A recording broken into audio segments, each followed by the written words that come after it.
భగవద్గీత సామాన్యులకు అర్థమయ్యే విధంగా చదివి వినిపిస్తాను, వినండి, మంచి జరుగుతుంది. ధృతరాష్ట్ర ఉవాచ ధర్మక్షేత్రే కురుక్షేత్రే సమవేతాయుయుత్సవః మామకాః పాండవాశ్చైవ కిమకుర్వత సంజయ. ధృతరాష్ట్రుడు పలికెను, ఓ సంజయ, యుద్ధ సన్నద్ధులై ధర్మక్షేత్రమైన కురుక్షేత్రమునకు చేరియున్న నా కుమారులను పాండుపుత్రులను ఏమి చేసిరి? సంజయ ఉవాచ దృష్ట్వా తు పాండవానేకం వ్యూఢం దుర్యోధనస్తథా ఆచార్యముపసంగమ్య రాజా వచనమబ్రవీత్. సంజయుడు పలికెను, ఆ సమయమున రాజైన దుర్యోధనుడు వ్యూహరచనతో సమరమునకు మోహరించియున్న పాండవ సైన్యమును చూచి ద్రోణాచార్యుని కడకేగి ఇట్లు పలికెను, పశ్యైతాం పాండుపుత్రాణం ఆచార్య మహతీం చమూం వ్యూఢాం ద్రుపదపుత్రేణ తవ శిష్యేన ధీమతా. ఓ ఆచార్య, బుద్ధిమంతుడైన మీ శిష్యుడును ద్రుపద పుత్రుడును అయిన దృష్టద్యుమ్నుచే వ్యూహాత్మకముగా నిలుపబడిన పాండవుల ఈ మహాసైన్యమును చూడుడు. అత్ర సూరా మహేశ్వాస భీమార్జున సమాయుధి యుయుధానో విరాటశ్చ ద్రుపదశ్చ మహారథః దృష్టకేతుశ్చేకితావః కాశీరాజశ్చ వీర్యవాన్ పురుజిత్ కుంతిభోజశ్చ సవ్యశ్చ నరపుంగవః యుధామన్యుశ్చ విక్రాంత ఉత్తమౌజాశ్చ వీర్యవాన్ సౌభద్రో ద్రౌపదేయాశ్చ సర్వయేవ మహారథాః. ఈ సేవలో ధనుర్ధారులైన గొప్ప యోధులు గలరు.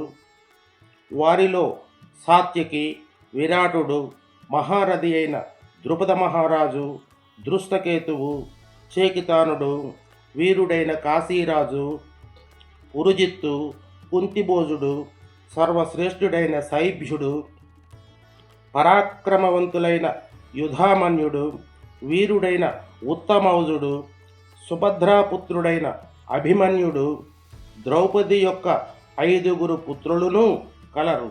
వీరందరూ మహారథులు, శౌర్యమున భీమార్జున సమానులు.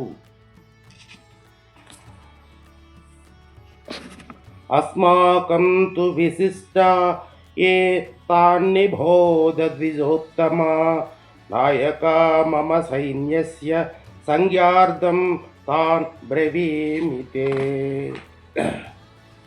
ఓ బ్రాహ్మణోత్తమ, మన పక్షములనున్న ప్రధాన యోధులను కూడా గమనింపుడు. మీ ఎరుకకై మన సేనానాయకులను గూర్చియు తెలుపుచున్నాను. భవాన్ భీష్మశ్చ కర్ణశ్చ కృపశ్చ సమితింజయః అశ్వత్థామా వికర్ణశ్చ సౌమదత్తిస్తథైవ చ.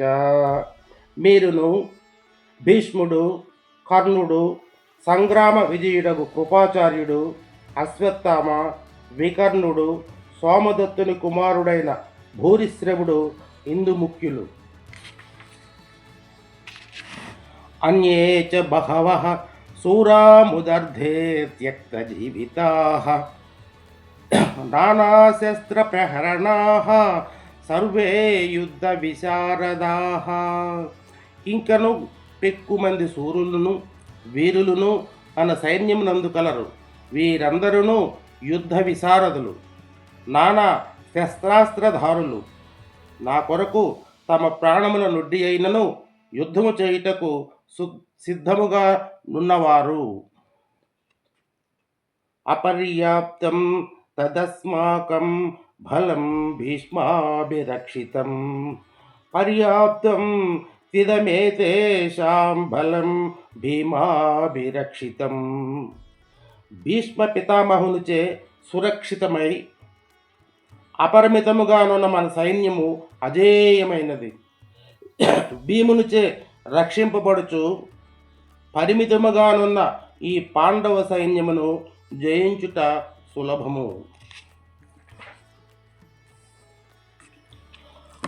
అయనేషు చ సర్వేషు యథా భాగమవస్థితాః భీష్మమేవాభిరక్షంతు భవంతః సర్వ ఏవ హి. కనుక మీరందరూ మీ మీ స్థానములో సుస్థిరముగా నిలిచి అన్ని వైపుల నుండి నిశ్చయముగా భీష్ముని రక్షించుచుండు. తస్య సంజనయనన్ హర్షం కురు వృద్ధః పితామహః సింహనాదం వినద్యోచ్చైః శంఖం దద్మౌ ప్రతాపవాన్. కురువృద్ధుడును ప్రతాపశాలియును అయిన భీష్మ పితామహుడు దుర్యోధనుని ఈ మాటలు విని అతనిని సంతోషపరచుటకై ఉచ్చస్వరముతో సింహనాదమునర్చి తన శంఖమును పూరించెను. తతః శంఖాశ్చ భేర్యశ్చ ఫణవానకగోముఖాః సహ శైవాభ్యహన్యంత సశబ్దస్తు ములోభవత్. మరుక్షణమునందే శంఖములు, నగారాలు, తప్పెటలు, మృదంగములు, గోముఖ వాద్యములు మొదలగునవి ఒక్కసారిగా మోగినవి. దిక్కులను పిక్కటిల్లజేయు ఆ వాద్యనాదములు భయంకరములై ఒప్పినవి. తతః శ్వేతైర్హయైర్యుక్తే మహతి స్యందనే స్థితౌ మాధవః పాండవశ్చైవ దివ్యౌ శంఖౌ ప్రదద్మతుః. తదనంతరము శేతాశ్వములను పూంచిన మహారథముపై ఆసీనులయ్యున్న శ్రీకృష్ణార్జునులు తమ దివ్య శంఖములను పూరించిరి.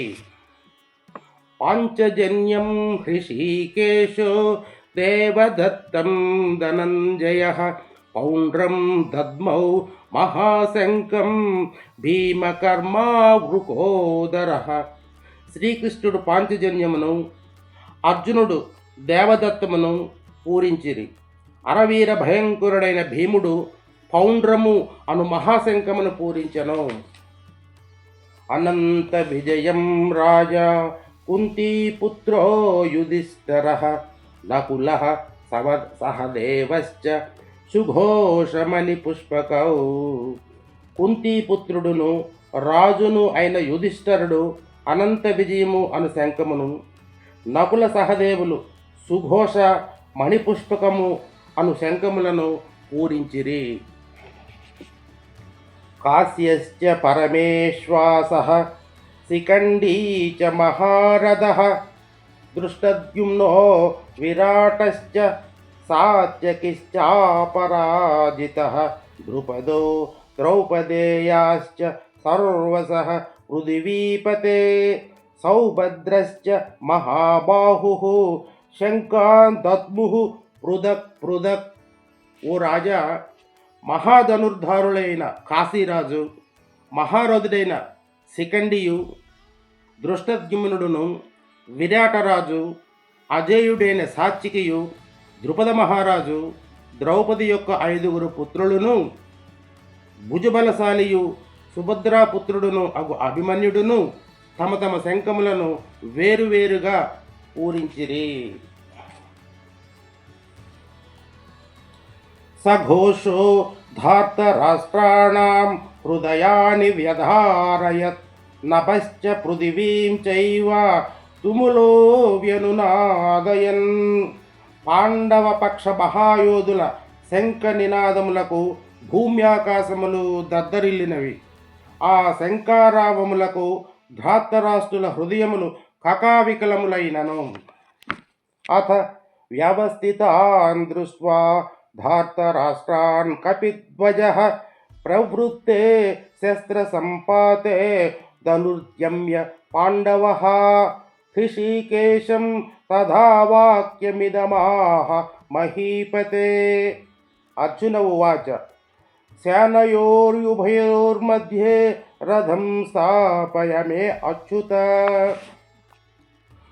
ఓ ధృతరాష్ట్ర మహారాజా, పిమ్మట యుద్ధమునకై నడుము బిగించి సమర సన్నద్ధులయ్యున్న ధార్తరాష్ట్రులను చూచి కపిధ్వజుడైన అర్జునుడు ధనుస్సును పైకెత్తి శ్రీకృష్ణునితో ఇట్లనెను: ఓ అచ్యుత, నా రథమును ఉభయ సేనల మధ్య నిలుపుము. తరువాత భాగం రెండో ఎపిసోడ్లో వినిపిస్తా. ధన్యవాదములు.